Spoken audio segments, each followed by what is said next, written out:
I don't know why I'm laughing. This is supposed to be quite a somber video. Anyway, welcome into the channel. If indeed there are people joining us today, his name's Gonzo. My name's Craig.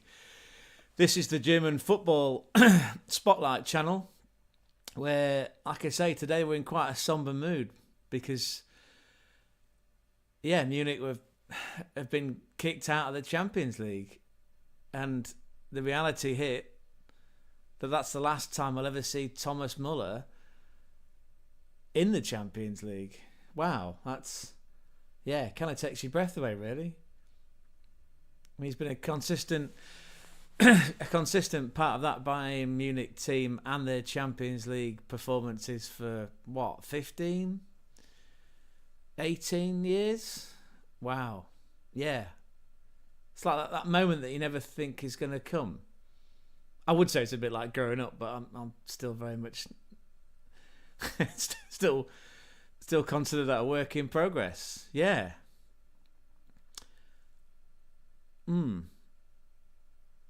It really hurts, right? I was watching the game, and I was involved in a watch along with Liam and Zia Talks and the crew from the Bayern View. If you haven't already, please go check them out. There will be a link in the description, and there'll be a VOD of this later on today. And again, there'll be overlays and links in the description to the Bayern View. Yeah, I wouldn't even consider myself or ourselves Bayern fans, but you get wrapped up in the moment. You know, it's similar to the previous night, on Tuesday with Dortmund, and you think, well, you're facing a 4-goal deficit against arguably a Barcelona team which is on the verge of, cusp is a better word, right? I love that word, cusp. It's on the cusp of greatness. Hansi Flick's come into Barca, shaky start, signed Dani Olmo. I recall there was something about the registration wasn't done in time or whatever. So they spent 50 million on him, signing him from RB Leipzig, and he sat around, and they've got I'm not sure it's a transfer embargo, but there's a lot of financial problems which it feels like they relate back to the signing of Coutinho from Liverpool for 140 plus million euro with add-ons. Anyway, so Barca in a bit of a state. In comes Hansi Flick. He's an empathetic guy. He's light years ahead of a lot of other coaches. He relates to the young players. He's done something with them on that training pitch. They go 4-0 up against Dortmund in that first leg, and you think, job done. We'll see you in the final. And yet Dortmund somehow with an inspired Seydou Guirassy with his hat trick pushed Barca really close. I think we even used the phrase it was a rearguard action, which again is not. It's not a phrase that you associate with Barca because they're all out attacking on their front foot. Yeah, they will leave space behind. They are comfortable making themselves vulnerable because they know they'll outscore you. I suppose it's not quite apples for apples. There is a similarity there between that Kevin Keegan. I'd love it if we beat them. That Newcastle team that you score 4, we'll score 5. Barca will outscore people. Hansi Flick's done that. Whereas what Simone Inzaghi has done with Inter, he's made them just solid, right? Solid at the back. Catenaccio, three anchors that, even you could even submerge that underwater forever and it might rust, but it'll still work. It'll still function. It'll still do a job, and it'll do a job better than anybody else could. Whilst he's also building an army of people that are frightening going forward with a DiMarco and a Matty Darmian on the right. Yeah, it was. So it's took the wind out of us, really. Sorry, we've gone. What are we now? We're less than 5 minutes in, and we've already ambled off the GPS coordinates, and we've gone to a happy place because I think every Bayern Munich fan will. Hopefully, Liam from the Bayern View, because he seemed really miserable last night.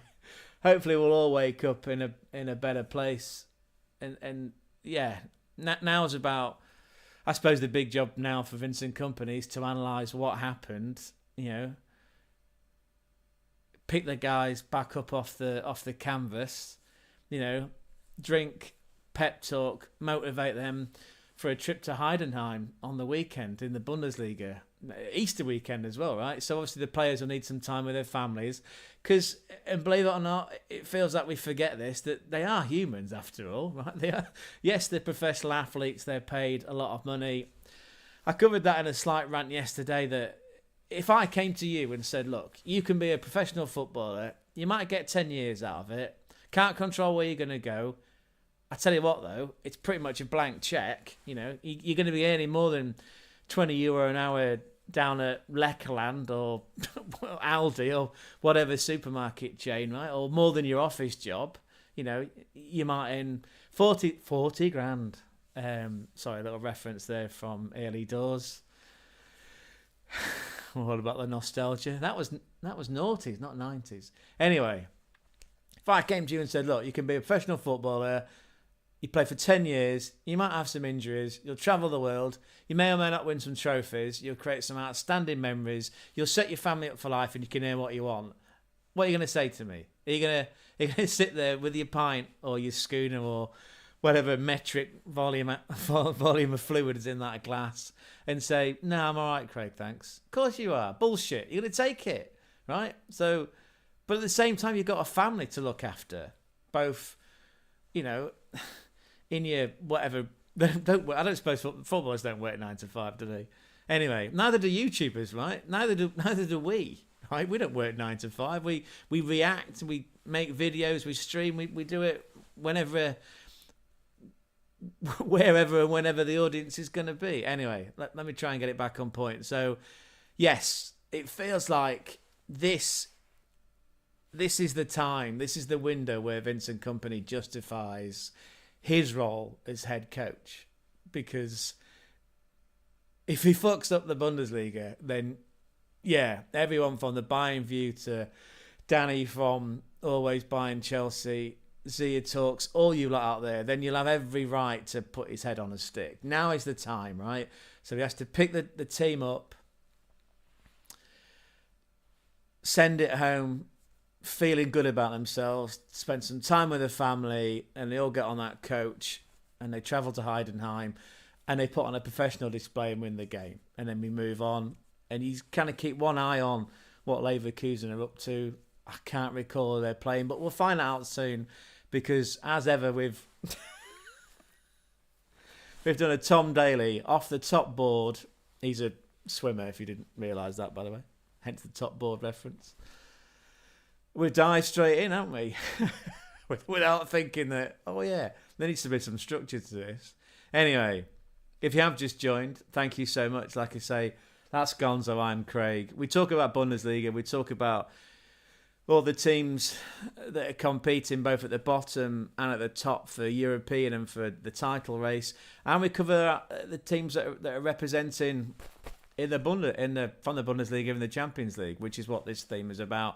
So yeah, it's a slightly subdued atmosphere because I think all Bayern fans and all us as objectionable Bundesliga fans wanted to see Munich play a final in their own ground and wanted to see Thomas Muller lift that European Cup for one final time.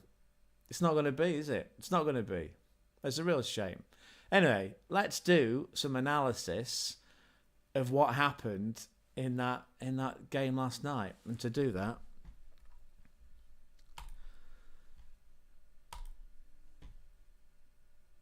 we started in the wrong place.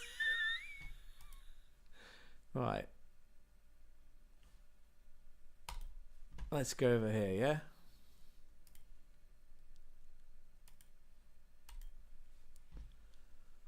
Well, we know the score, so we don't need that bit, do we? But anyway, that's the lineup. You should be able to see that. I'll just have a quick look at I'm just quickly making sure that we are live and it is functioning. Again, this is a learning curve. There's so much to remember, isn't there, to do live streams. I am in awe of all of you content creators that do this on a daily basis. Oh, take me to there. That's the right place. Okay.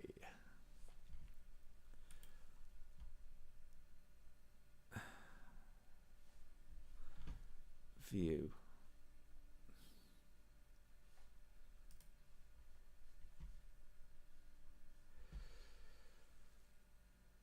Oh, I can't see the chat now.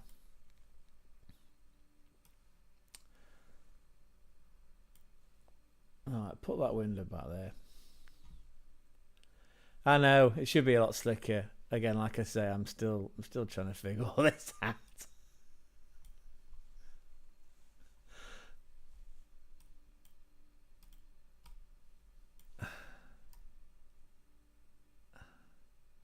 Right. I'm still there. You're still there. That window's still there. I can't see. I suppose I could always look at that, right? If I really wanted to. Okay, well we'll carry on.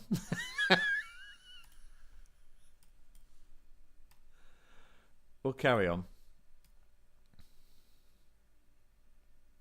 Right, there's the two lineups. Yeah, we finally got there.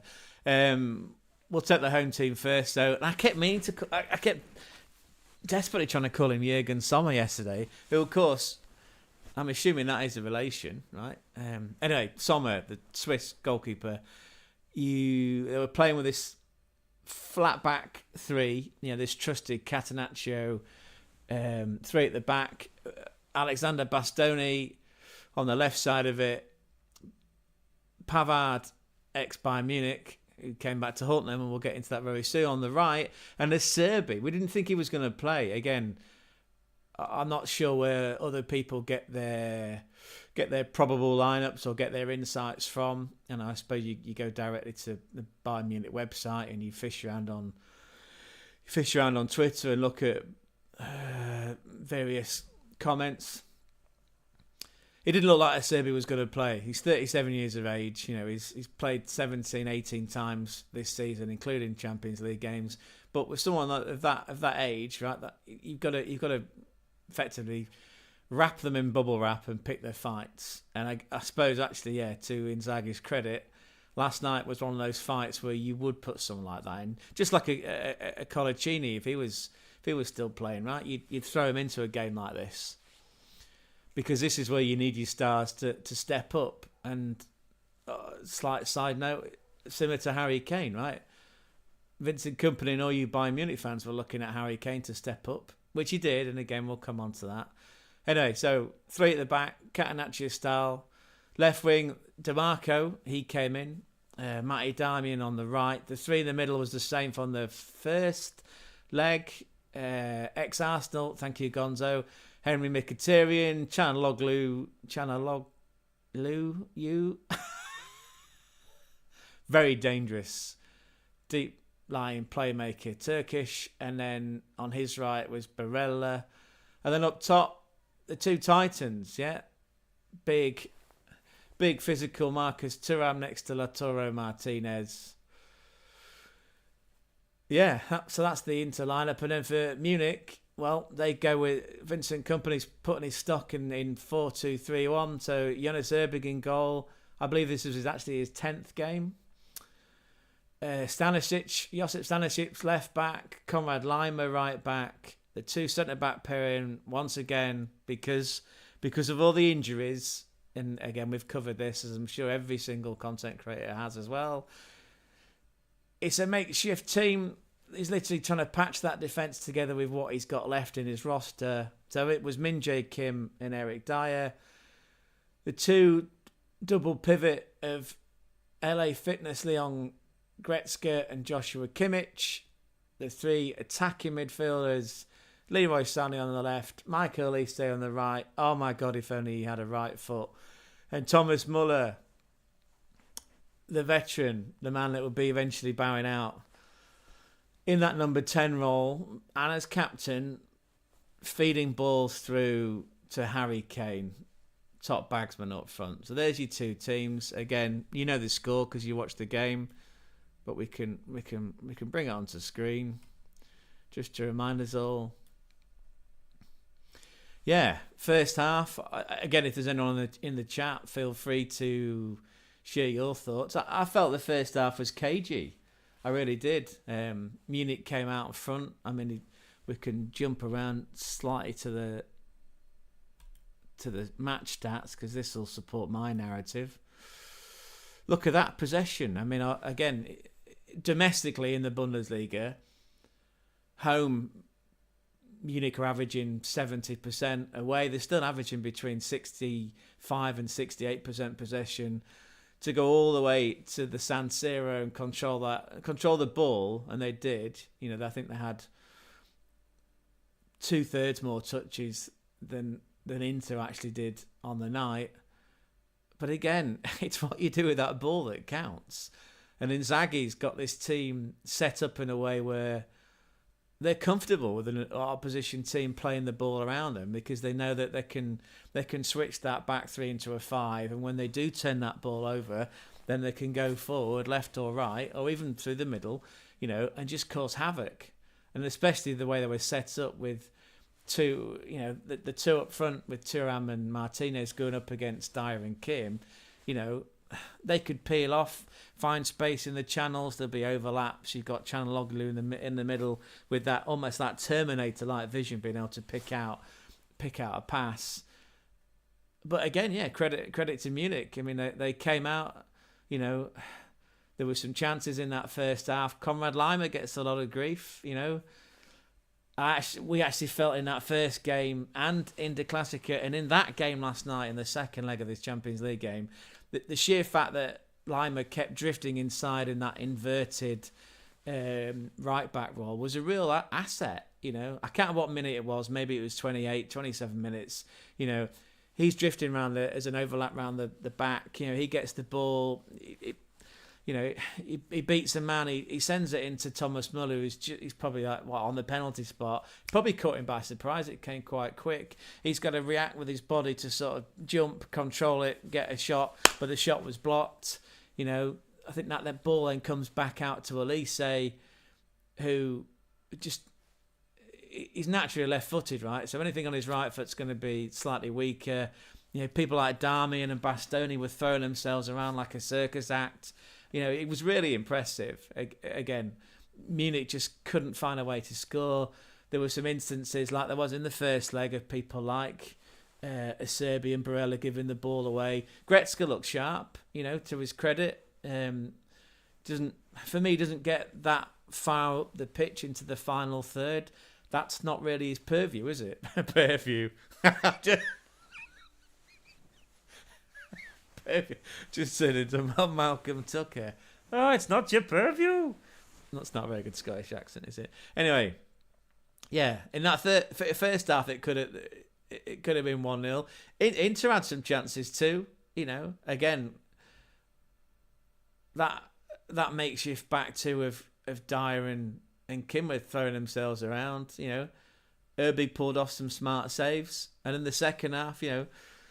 We roll into the second half, and this is where it all changes, right? Harry Kane, he had a lot of grief. You know, going into that game, the stats were something like, last 3 games he's had 18 shots, 12 on target, he's only scored 1 goal, and that 1 goal gets dismissed because it was against Augsburg, because most people don't really have an appreciation of who Augsburg are. For the most part of this season, and just as a contextual reference, yeah, Augsburg, it's like the 14th, 15th biggest city in Germany. You know, there's like 330,000 people live there. However, in terms of a football team, you know, they've been really competitive this year. Norwegian coach Joss Thorup has, at one point, they were up into like 4th, possibly then 5th, and now they've kind of dropped off a bit like they did last season. Yeah, but you know, they pushed Munich in that Bavarian derby. They were 1-0 up with a cracker of a goal from the Greek journalists. Musiala, with an individual piece of brilliance, pulls them back into it, and Harry Kane gets the go-ahead goal from an amazing Michael Olise cross. But because it's Augsburg, people go, well, it doesn't matter, does it? It's probably like playing against Wigan, you know, but it's not the case, because it's a very competitive Bundesliga term, you know, which is why people are getting all wound up that we, as Munich fans, you're all claiming that you should be bossing it, you know, and you are still 6 points clear of the top. Last year was a bit of an anomaly with Leverkusen because they left it Leverkusen in most games, but it only makes that league healthy. You know, it's what the Premier League needs, right? It needs more competition. Yeah, you could say that Forest are trying to, Forest and Newcastle are pushing teams like Arsenal and Liverpool to make it entertaining, but it's not, is it really? Because it's always going to be a 2 or 3 horse race. You know, it's either going to be Liverpool, Manchester City, Arsenal pushing. Man United have dropped way off. There's no Tottenham. There's no Chelsea. Look confused. Anyway, that's the Premier League, right? So Harry Kane gets a lot of shit. All he needs, though, is a bit of space. And it was uncharacteristic that back three of Inter switched off for a couple of seconds. The ball comes over the top. I forget. I think it might have been Lima again, or maybe it was Sané. You know, the ball goes through to Harry Kane, and just a brilliant bit of quick thinking. You know, DiMarco doesn't know what to do. He's trying to tuck his hands in because he doesn't want to concede a penalty. And Harry Kane, it's almost a toe poke. He's looking up, and he manages to find the bottom corner. The keeper doesn't move, you know, and then it's game on. And then, yeah, 3 or 4 minutes of set-piece brilliance just changed the course of the entire game. Because at that point, it gives not only the goal advantage to the home side Inter, but it gives them the momentum and the psychological boost that, well, if Munich are going to take us somewhere, take us into extra time, then they've got to score another couple of goals, right? I did notice on that watch along and on Twitter that people were complaining that there might have been a handball for that Martinez goal. I've watched it back umpteen times and there isn't. You know, I remember sitting there and I watched DiMarco whip that corner in, the outswinger. And by the way, not a massive fan of outswinging corners. I don't have it set up on Football Manager, FM24. I play entering in corners near post, either for that flick on or that layoff, and then someone smashes it in. But the minute that ball went in, I thought that this is going to be a goal, and it was, right. And again, people are slamming Kimmich, saying that he should have dealt with it. Look, you can't fuck around with fate, right? Fate. You know, we're all on a journey. We're going from A to B. It's just sometimes we end up going via C, even though we didn't plan on doing it. There's nothing that Kimmich could have done. Now, the ball was whipped in with so much pace. Yeah, I don't think he cushions it with his hand, Martinez. I think it hits him, it falls on the floor, and Kimmich just can't react quick enough because of the bounce of the ball, and it just gets stabbed home. Yeah, could Erbig have done more? I don't know. But you can argue he was unsighted because he's got 20 other players pretty much stood in front of him. So there's not much he could do. And then don't start playing that game. Would Neuer have saved that? I mean, come on, like, what would Neuer do?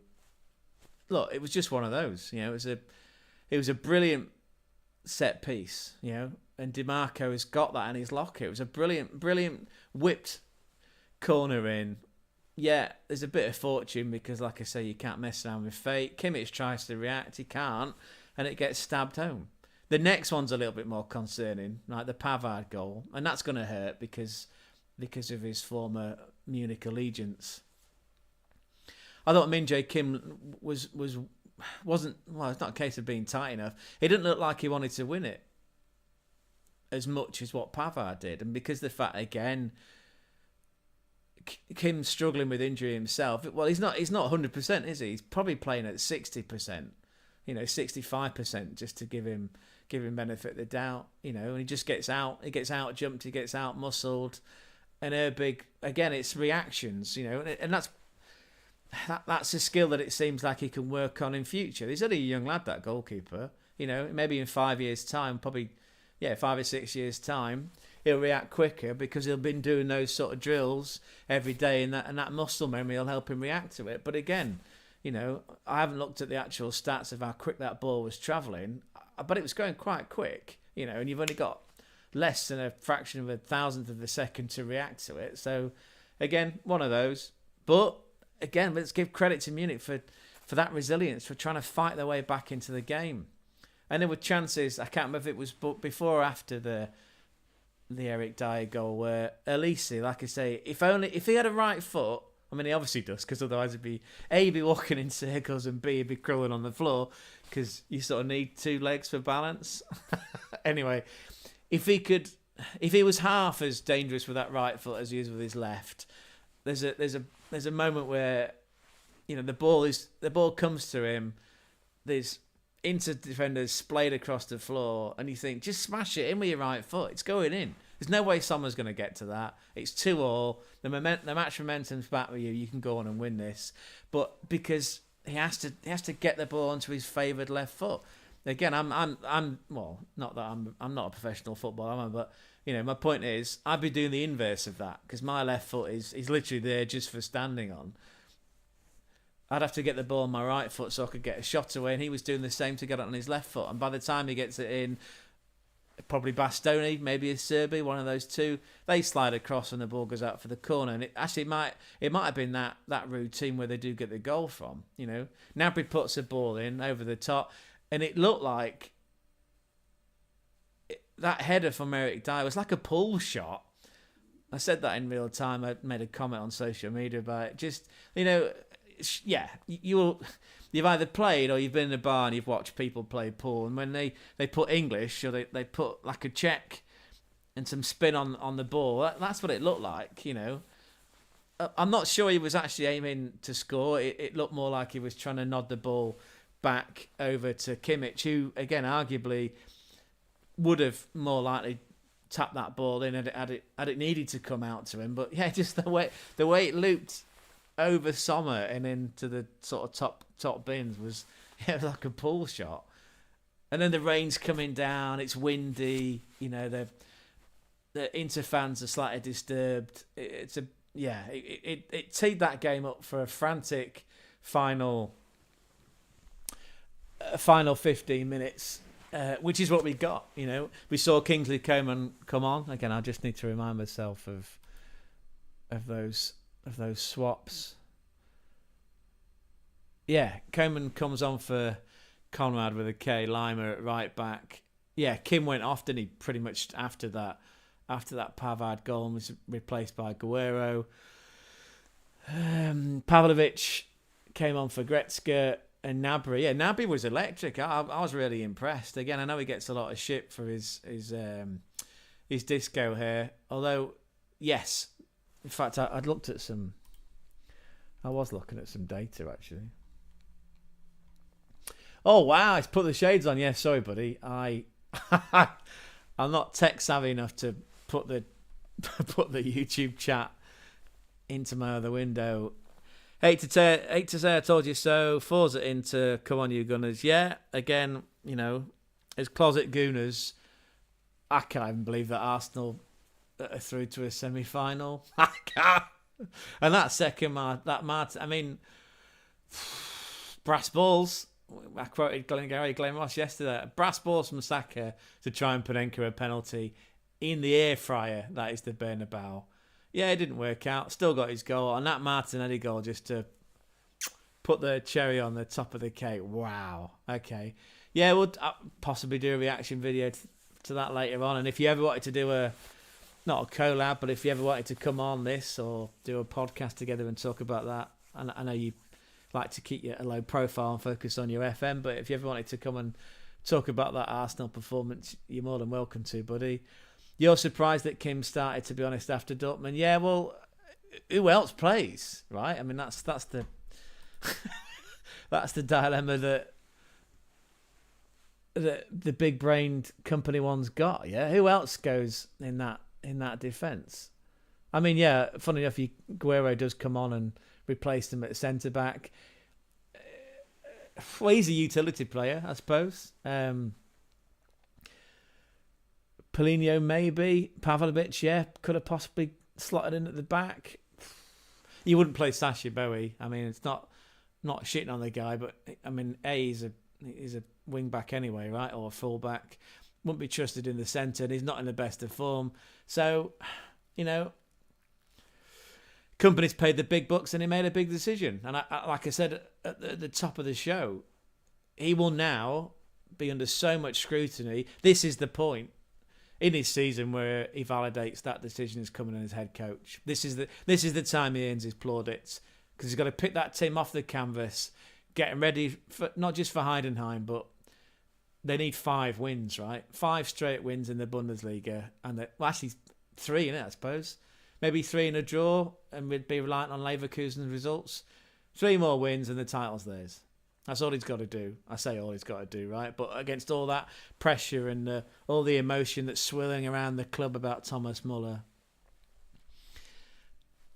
So, what am I trying to say? Selection process was, I guess it was handicapped in a way because of the injury list to the team. Yeah, he could have played some others, but I imagine that Kim would have been like, I fucking play. I'm playing. Yeah, I might not be well enough, but I'm still playing. Because there's a lot of pride, right? Well, I'd like to think there's a lot of professionalism and a lot of pride with most footballers that would play regardless. Maybe not David May, but that's a different generation. You thought Stanisic did okay versus Dortmund? Yeah, again, the whole point of me opening this browser window where I saw your insights, which are always extremely savvy. I was looking at touches from players because I was fascinated. And actually, out of 707 touches of the ball for Munich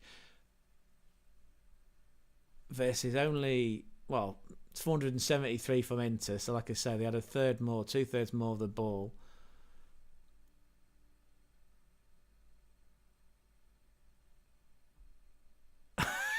"73 touches for Stanisic," right? So that's the second highest touches of the ball from a Munich player. And actually did carry it quite a lot, 5 progressive carries, which is only 1 less than Gnabry. So that's my other point. Gnabry came on and played 26 minutes, right? Carried that ball 21 times, 6 progressive carries, attempted 3 dribbles, was successful twice, still managed to find time to put in 2 crosses, and then he played less than half an hour. And again, everyone giving shit about Harry Kane. Stack up his numbers against Martinez and Thuram. Thuram didn't do a great deal. There was another... Actually, this is something I was trying to say before, that the interplay... that's kind of neat, isn't it? The interplay between the Inter forwards, there were moments where... Because they play with each other inside out, on a daily basis, they know each other inside out. There's an almost kinetic type relationship. I suppose you could argue that should be the same of every footballer with every team, right? But anyway, there's a chemistry about that front line where, as the ball's coming in, someone would know to run past it like a dummy, and then it would leave space and a defender looking confused for the other player to get a shot off. That was happening 2 or 3 times, and I thought that was really neat. The fact that, again, the way that Inzaghi set that team up is to soak up a lot of pressure. Yeah, Munich, you knock that ball around, right? You touch it around like at a nonce at a kid's party. Might have to edit that bit out. Just some dark autistic thoughts there. You knock that ball around, we're fine. And when you come have a go at our goal, well, we put faith in our keeper, Sommer, and we've got a solid back 3 that occasionally be backed up by one of the wing backs. So fine, you do what you want with the ball, but just be ready when we nick it back off you, or if it goes out for a throw in, just get ready for that assault, for that counter attack movement, or that solid, that switch. And again, just back to Lima, because I just thought about that. He was switching the ball. Yeah, he gets a lot of shit, Lima, which just seems unfair. He's playing at right back because of injuries. He's inverting himself, he's drifting. He switched the ball. He was an asset, I thought, last night, Conrad Lima. So yeah, look at those Harry Kane numbers. So 28 touches, 3 shots, 1 on target, scored a goal. Thuram, 26 touches, 2 shots, 1 on target, no goals. Martinez, 29 touches, 1 shot, 1 goal. Okay, whether he was assisted by his hand or not. So, Yeah, 100 million transfer for Harry Kane. He's still the top scorer in the Bundesliga, right? He's still got 23 goals. He's at 11 now in the Champions League, which makes him top scorer with Rafinha. I could check that, actually. In fact, we'll do that now, just out of curiosity. Stats. Player stats. Goals. Oh, it's Girassi, of course. Yeah, silly me. Yeah, so he's the leading scorer so far with 13. Rafinha's in second with 12, and Harry Kane and Lewandowski are joint third with 11. That was my other point I was trying to get onto, and I'm glad I've come into this browser. And I found this in it was a comment on the Bayern View. Again, please go and check them out. That, you know, out of 19 games in the 12 games in the Champions League this year, Milan have scored 19. They've kept 8 clean sheets. They've only conceded 5 goals. 5 goals, by the way, in 12 games. 3 of those have come from Bayern Munich, which I still think that's worth clapping that in. You know, considering the standard's been so high. Against Bayern have scored 31 goals, but they've conceded 18, only kept 4 clean sheets. And yes, it is a problem at the minute. I don't think Munich have had a clean sheet for, and I can tell you that. Can I? Yes, I can. Last time they kept a clean sheet was, in all competitions, by the way, was in that last Champions League game against Bayer Leverkusen, which was 7 games ago. So in 6 games since that, Bayern have failed to keep a clean sheet. And clean sheets and goals do win you games. I know it's basics, right? It's the basics. Sorry, man. Lift that curse for God's sake, Harry. Yeah, well, he's gonna. It will do it. You know, they will win their 12th salad bowl, the Meisterschale, 12 in 13 seasons. They will win it. Well, I don't even want to think about a scenario where they don't really. And there was another point that someone was arguing that a lot of those Bayern Munich players don't deserve to wear that shirt. Or another way of looking at it is, it's not a golden team, is it? It's not a team that's comparable to the team that won their title 2 years ago, or, you know, compared to the team that won the Champions League the last time Thomas Muller and co won it. What was that, in COVID, in the 1920 season, right? But how come it's got to this point? That's the question that I suppose really needs asking. And people like Liam and Zia and Strasbourg Steve, what a great name. I thought I had some friends with really cool nicknames, like Cher, Peter Kay and Anal Steve, but I like Strasbourg Steve. That's one of the best ones I've heard in a while. Yeah, their argument is that whatever his name is, I mean, the board is not really a board, is it? I suppose it's a family-run club with some ex-professionals, some of which have got slightly more power than others, and the decisions that they made at times are slightly baffling. It's not my club, is it? So I can't really comment. But my point is, how come the team doesn't compare to that the last Champions League winning team? How come it has dropped off so much? I suppose one argument is that the standard of the overall Bundesliga has got higher. Xabi Alonso coming in with Leverkusen, you know, I only think that's only, for me, it's nothing but a positive, right? The fact that they're increasing the competitive of the league, which means that a team like Munich has to lift itself, you know, and I think it's proving that in certain games where Bayern they're just not used to the competition. I think someone else mentioned that usually in March they've usually won the Bundesliga, right? It's like that's done and dusted, you know. But we'll save the balcony and the bus tour until the end of the season. But that's done, so they can just focus on Champions League. Well, it's not happening this time around. I'd be questioning what's going on with the medical staff, right? What's happening there? And I think I went on this massive rant yesterday, which I did edit out. I did edit it out for the VOD, that, you know, there's a lot more football being played these days. domestically, European competitions, that revised Champions League format has introduced what? Two extra games in that compared to the previous group setup. Plus, there's a knockout round. Well, before you even get to the final 16, so there's extra games there. Him with that Italian guy with a big head. Not Arnando Inamucci. He's a comedian. In Fontana, that bloke, anyway, right? And all those bods in Switzerland. The next World Cup's going to be even bigger, right? And there's plans to take it even bigger after the one in... it's across 3 countries, right? America, I assume America, Canada, and Mexico. But then the World Cup after that's going to be even bigger, right? So there's just so much football being played that it's not a surprise that in that downtime when players have to travel, you're going to pick up injury, illness because of all the discomfort, and the standard of football is a lot higher than what it used to be when it was Paul McGrath and co having a few beers and going into training wearing a bin bag under the shirt. You could run it off, sweat it out. You can't do that now, right? The pressure, the intensity, not even looking at the social media footprint that all these athletes have to kind of swerve. The demands are so heavy. There's so much football being played. There's so many injuries. Why is it happening to Munich though, right? Like specifically, and how come that squad is so depleted? And they're just unlike say Inter, they can't compete man for man, right?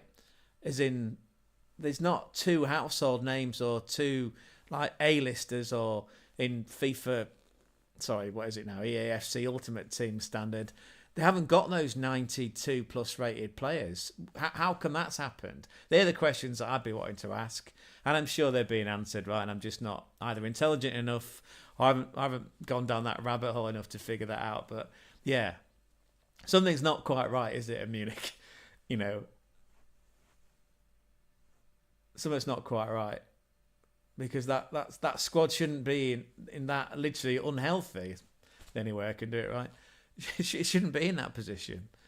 So they tried really hard. They made it competitive. It was a great spectacle. Wasn't quite the basketball game of the previous night, Dortmund Barca. I don't think it was ever going to be really. It felt very much it was attack, siege mentality, because that's the only way that Munich were going to get something out of that game, was to firing pistol goes off and come at Inter. But again, like I said, the way Inter is set up, it's like, that's fine. You bring it on. We're comfortable with that because we know we've got the quality to strike on the counter or just a couple of passes. Fucking hell, Bastoni at the back is... I meant to say this the other day. Like, it's not quite a regista, but it's that football manager mentality of if you've got someone that's that skilled, that's that comfortable on the ball, that can carry it out and ping a pass 50, 60 yards to pick out someone on an overlap.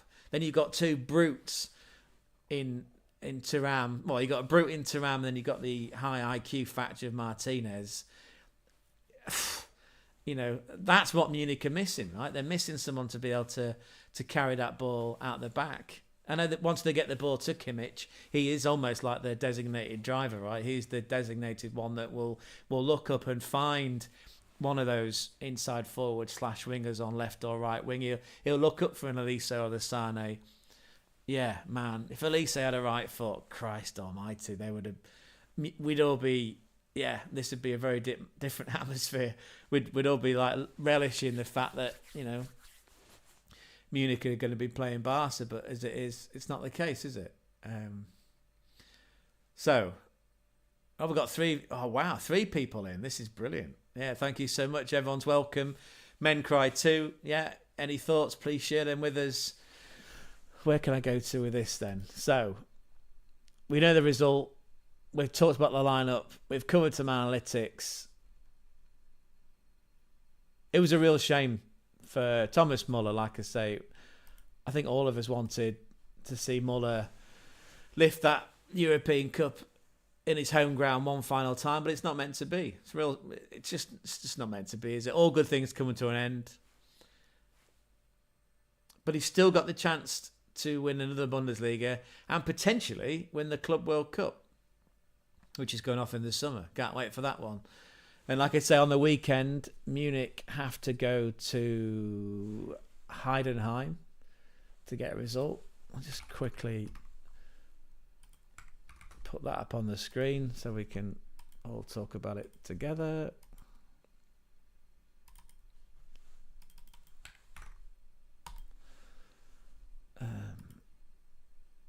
There we go. Right, so Christ, my eyesight's.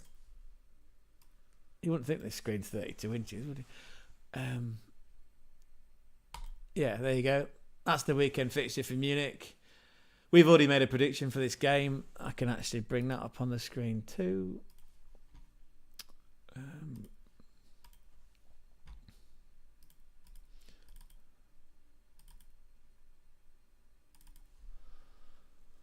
We can go to there, can't we? We can go to that screen.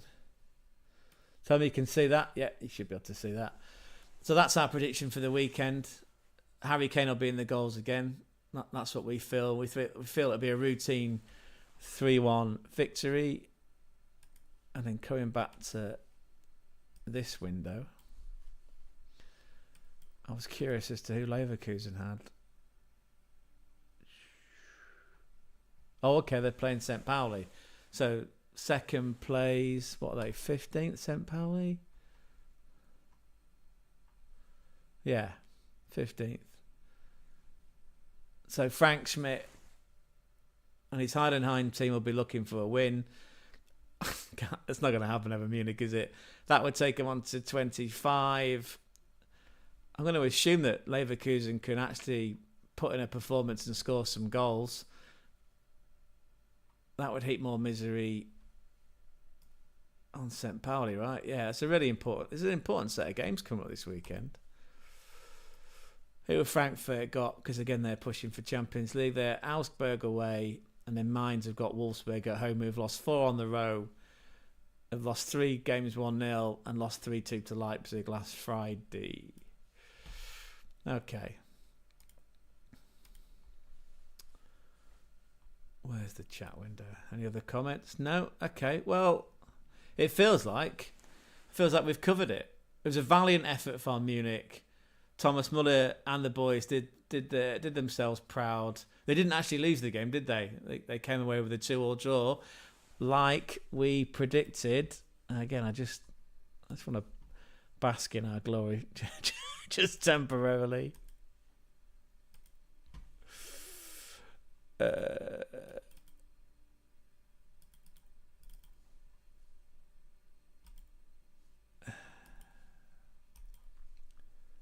There you go. See, we did pick that.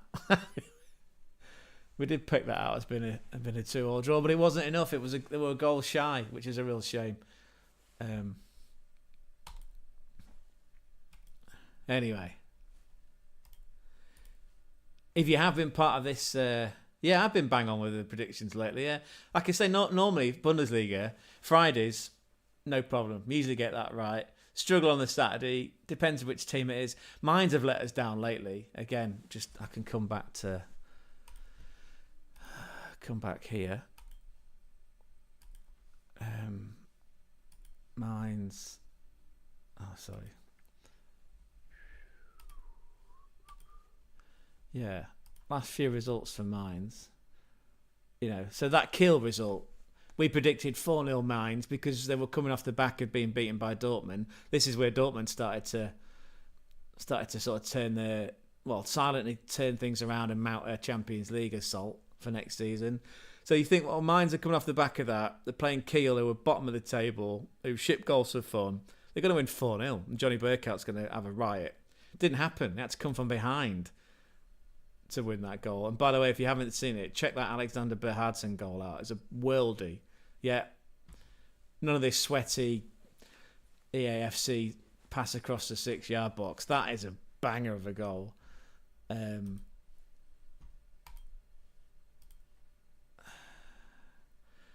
then Hoffenheim, who up until that game hadn't kept a clean sheet at home in 35 matches. That was a streak that went all the way back to 2023, right? So again, I think we predicted that game that Mainz were going to win 2-1. We got that wrong. And then, so yeah, Champions League games, we have done quite well with the predictions. It's teams like Mainz that keep letting us down in the Bundesliga.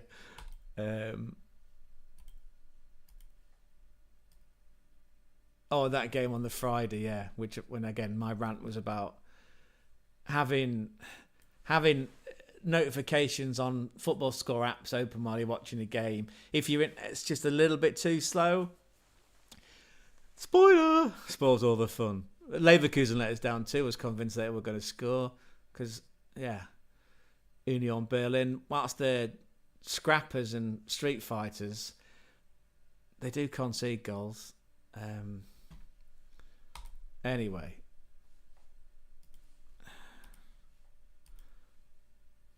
I'll come back here.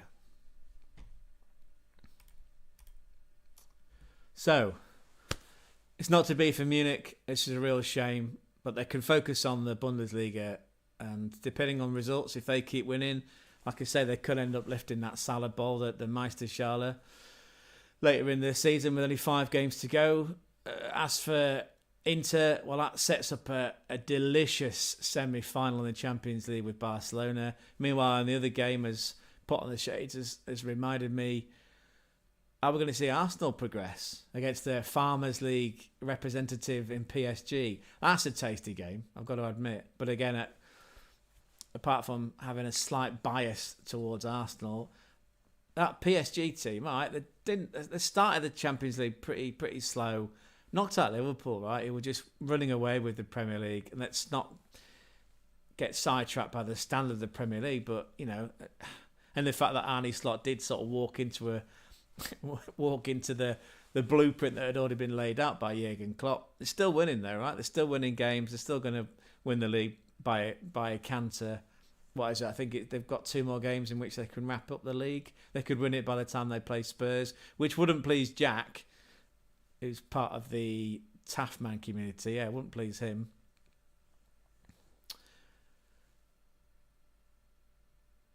Yeah, there's some tasty semi-finals in the Champions League coming up. Real shame for Muller, but again, it's not like he's not won it before. Would have been nice for him to win it again, for him to win it a 3rd time, but not to be.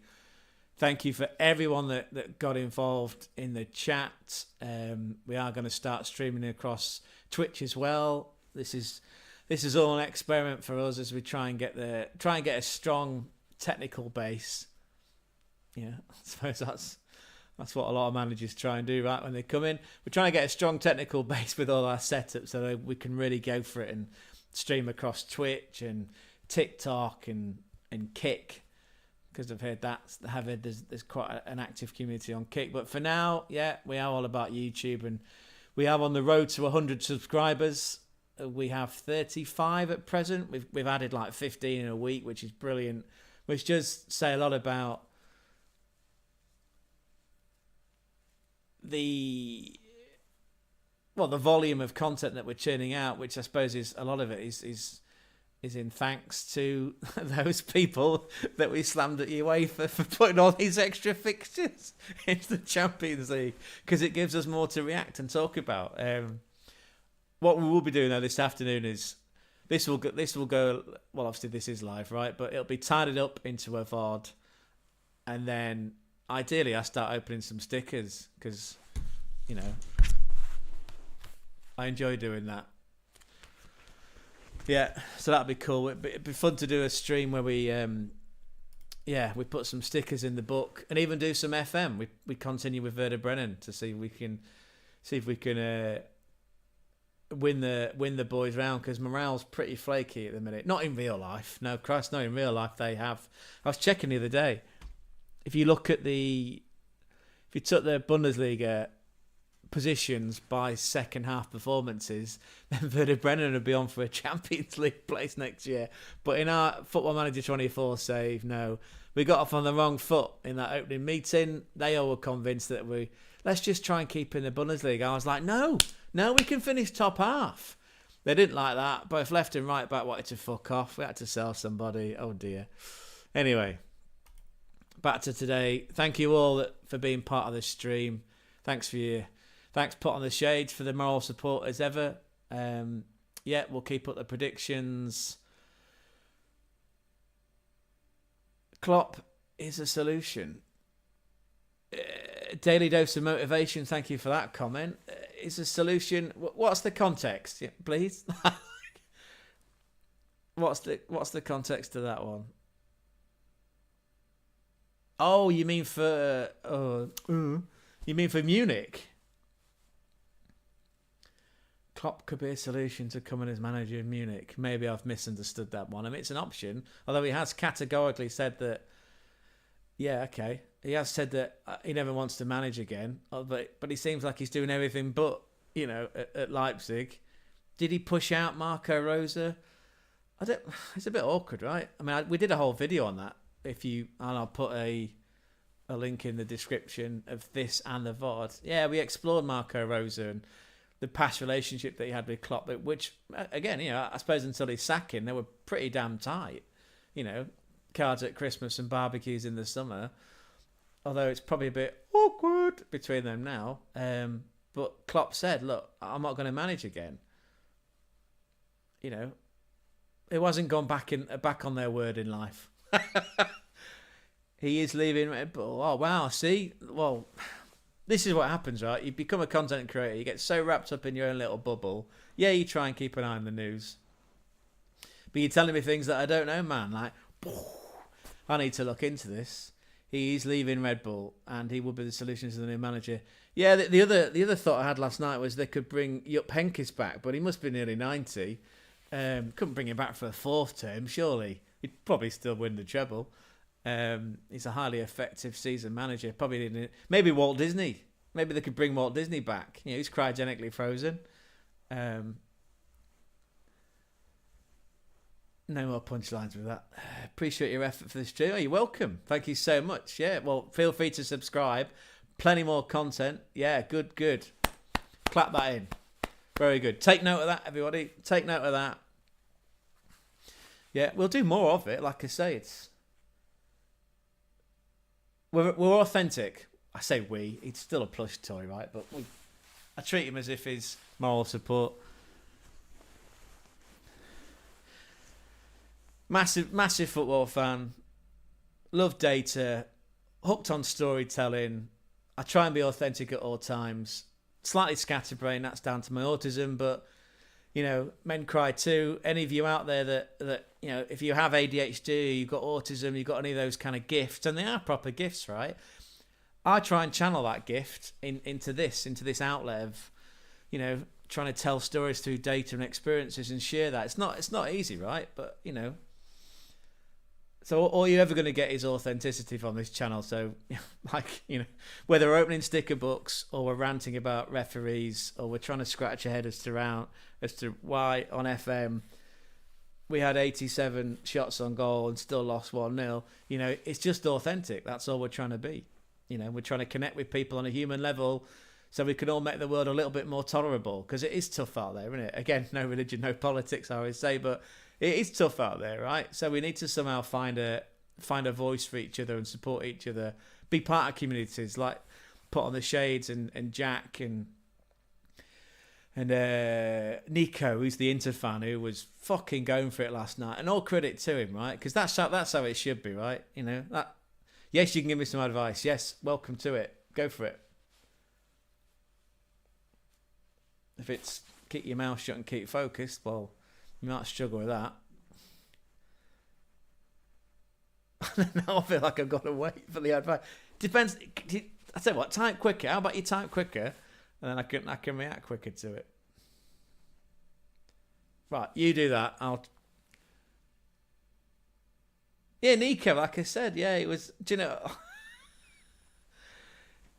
He was entitled to give it some. Don't just focus on German football. Yeah, it's a great point. And do you know what? I woke myself up in the middle of the night in a cold sweat recently thinking, shit, I might have boxed myself in here by just calling it the German Football Spotlight channel, because there's other football out there. Then I thought, well, I could cover Austrian football because technically it is also the Bundesliga. And I have been there. I do enjoy watching the games on One Football. I don't know if anyone else out there watches those streams. Yeah, if you've got the One Football app, you can well, you can watch a lot of games for free. No commentary, but it doesn't matter because you can just do that in your head, right? Or you could put that in the background and watch someone like me stream, and you get the best of both. You don't need commentators to give you all that insight. You can get it from right here. Anyway, change the name of the channel and cover every football team. Wow, I love that. That's a great idea. I just feel like I've invested a lot of energy into learning every sort of detail about German teams, how they play, the players, the systems, the clubs. It's a great idea. Do you know what? Because we've got, say, a break at Easter. Yeah, I'll probably take some time out over Easter to think about how we can incorporate more teams into this stream. I mean, I'm trying to do that with the stickers, right? The stickers is my attempt to diversify. That's Premier League, and I know Put on the Shades has got his own views on the Premier League and the standard of it. But by the way, there must be a German version of this, right, for the Bundesliga. And I know Match Attacks cover Champions League and they have Champions League stickers, but there must be a German equivalent. Do you know what? I've got Bing right in front of me. I could just clack, clack, clack, and I could find out myself, couldn't I? Wow, there's 11 people, and I feel like we should just keep going.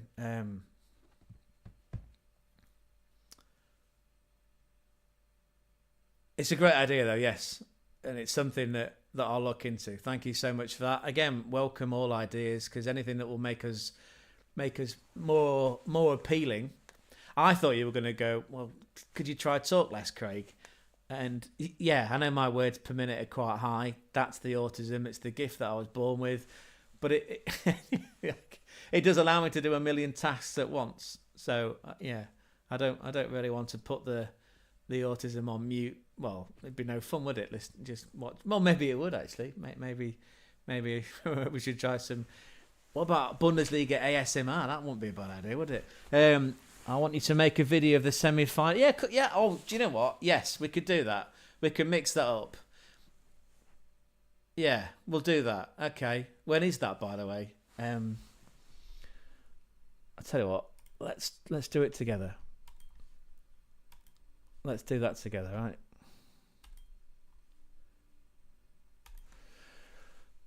I won't be there though, will it? Because there's no German teams in it.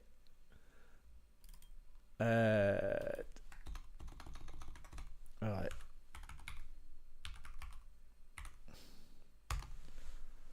Okay.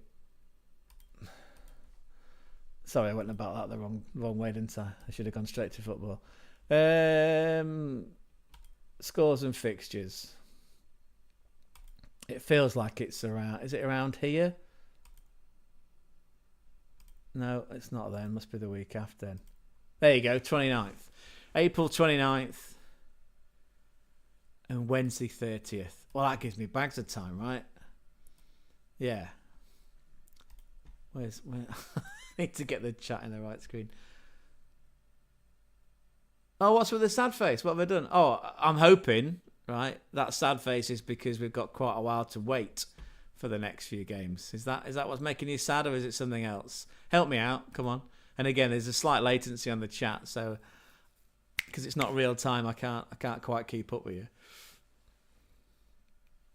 But I will, like, for you and for Put on the Shades and everybody else that's in this chat, we will do Champions League predictions for both games. We'll do dedicated streams. We'll do some graphics for it, and we'll try and do some proper data analysis. Yeah, absolutely, we should do that. And you're right, we should be diversifying more.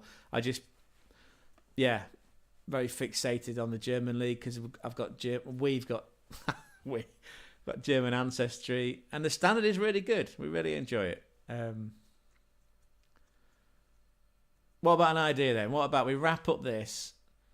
Let me get the VOD out, and then potentially see you all again this afternoon when we open some stickers and or play some FM. You subscribe now, which is brilliant. Again, please like and subscribe. This content's free. We're working hard. Burton versus Wigan, cracking. Oh yeah, actually we didn't specify which semi-final, did we? Did you see, by the way, the other night? I'm not sure if it was that. Oh, I mean, just have a look, right? I'm just.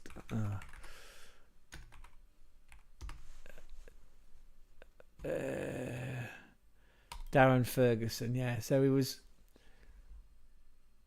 that EFL Trophy final where the ball came out on a little kid's toy car. It just made me laugh. Yeah, it really did make me laugh. That. Where have we gone now? Chat. I need to get that into the right window.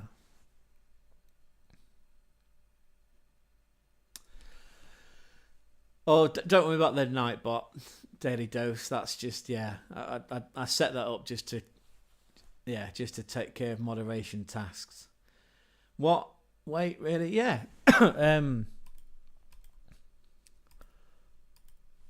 Where's it gone?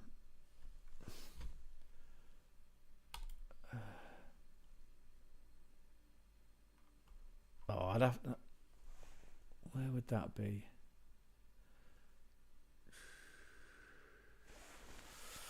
I'll tell you what, we'll do it this way. Look, was that Monday?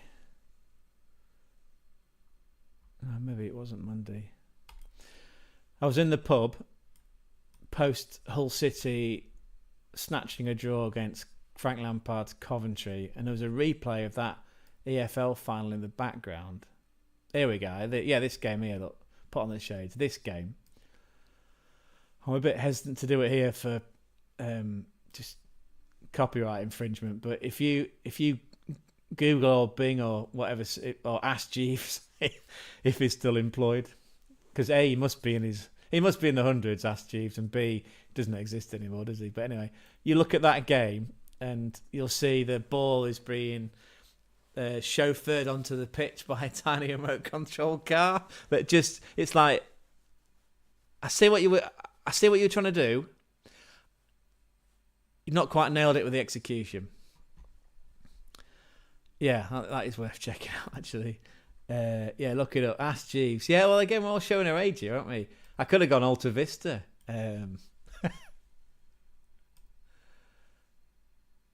I laugh on Burton versus Wigan. Yeah.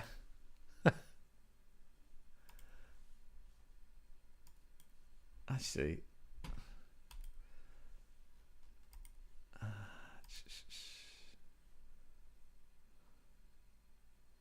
Yeah. I suppose there's a reason the Bundesliga is appealing, because there's only 18 teams. So I only have to cover 9 games a week. Although we do it twice because we do a preview and a reaction show. That's the women's, isn't it? The Women's Champions League. Yeah, that'll be interesting. Do you know what? Yeah. I'm excited by Easter. I haven't got any eggs. How many eggs have you lot got? And what is your favourite chocolate egg, actually? Come on, we're going right off topic now. How many eggs have you got for Easter? What's your favourite? And what's the collective opinion on how to eat a cream egg? I haven't got any Easter eggs and I need to make a trip soon. If I could choose, if there was a whole aisle full of Easter eggs, I'll go first then.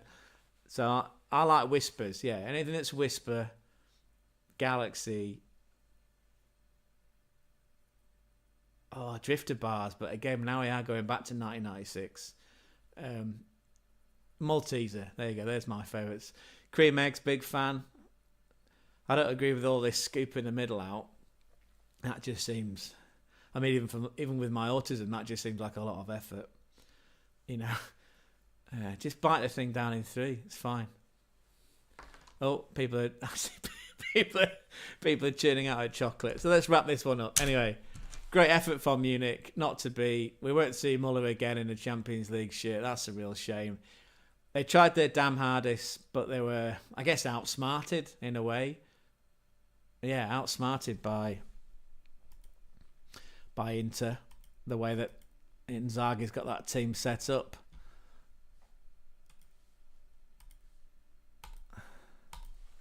And we look forward to the semi-finals, where we shall be making predictions as requested, because we listen to our community and we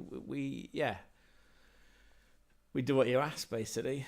Other than that, thank you all for being part of it. He's been Gonzo. I've been Craig. You've been extremely patient and highly interactive, loving the energy. Like I say,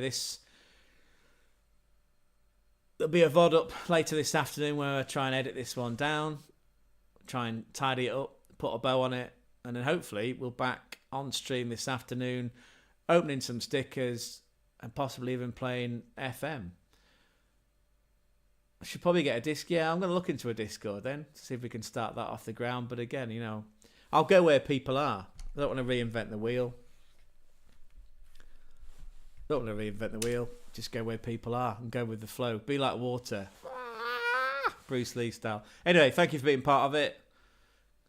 Commiserations to Munich, to Bayern View, to Danny at Always Buying Chelsea, to everybody else out there, to Zia Talks.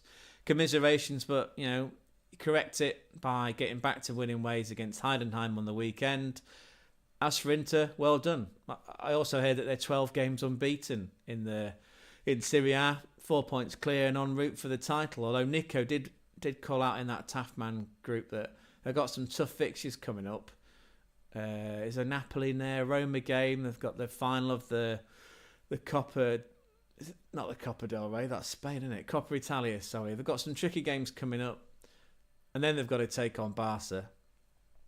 And we look forward to Arsenal PSG. Anyway, if we don't hear from you again before Easter, have a great one. You can find us on all major social media channels, but really just subscribe here on YouTube so then you'll know where we are, or follow us on Twitch.